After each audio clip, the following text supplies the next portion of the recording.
Hi guys! Ito po ang lola nyo. Nagkakarga ng tubig. Maginhawa na pong magkarga ng tubig ngayon guys. Kasi ginawan ko po ng paraan. Ito na po guys. Hindi na po ako nagkakakadlo. Ginawan ko po ng paraan na malagyan ng hose.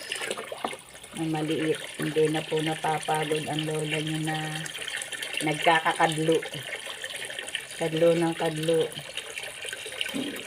Yung pong isang hose na malaki. Yung pong dinugsungan ko nito.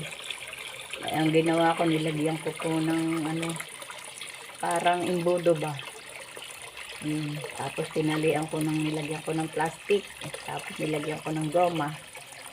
Ayan guys. Hindi naka-remedyo ang lola niya. Hindi na ako napapagod ng kadlo ng kadlo. Kadlo ng kadlo. Ayan guys. Ay, teka, mapupuno ang kay lolang ang timba. Yan. Diba guys? Maginhawa na. Hindi na nagkakakadlo ang lola nyo. Yeah. Yan. Maginhawa na si lola. Hindi na napapagod ng kadlo ng kadlo. Ganda guys. Diba? Ayan. Pati sa loob ng banyo guys. Ang ganda na.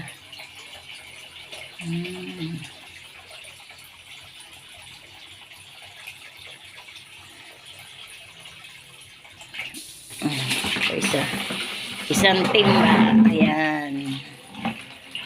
Pati po sa loob ng banyo guys, nalalagyan na. Ayan.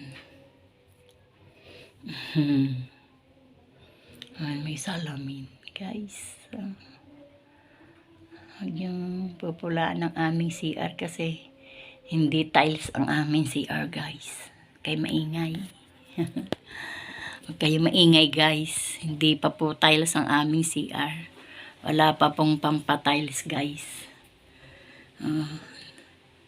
Yan guys. Basta importante, hindi na ako namumroblema sa pagkadlo ng tubig. Ayan po guys. Diba? Yan. Tapos, dadalhin po natin dun sa labas. Papakita ko sa inyo kung saan yung ginawa kong dugsungan guys. Papakita ko sa inyo. Ayan guys. Sa loob po ako ng CR. Kayo maingay guys. Nasa loob ng CR si lola. Nagkakarga ng tubig. Ayan. Yan. Puno na. Tayo na sa labas guys. Yan. Diba? Hindi na napapagod ang lola nyong magkadlo. Yan. Ito guys. Lalagyan ko ay yung drum. Narito. Yan. Lagyan natin yung galon. Yung drum guys. Yung drum. Drum. Yan. Nasa drum na guys. Alin? Andiyan ako sa may basket. Yan. Ito po guys. Kita nyo to. Wala nang laman yan. Ito. Ito guys. Tanyo yung hose. Ang laki. Napakalaki guys. Tapos nilagyan ko po dito ng parang imbudo. Yung pong boteng plastic ba. Tapos binalutan ko ng plastic dito. Tsaka po dito sa dugsungan. Yan. Diba guys? Kaya nga tayo may ulo para gamitin ang utak.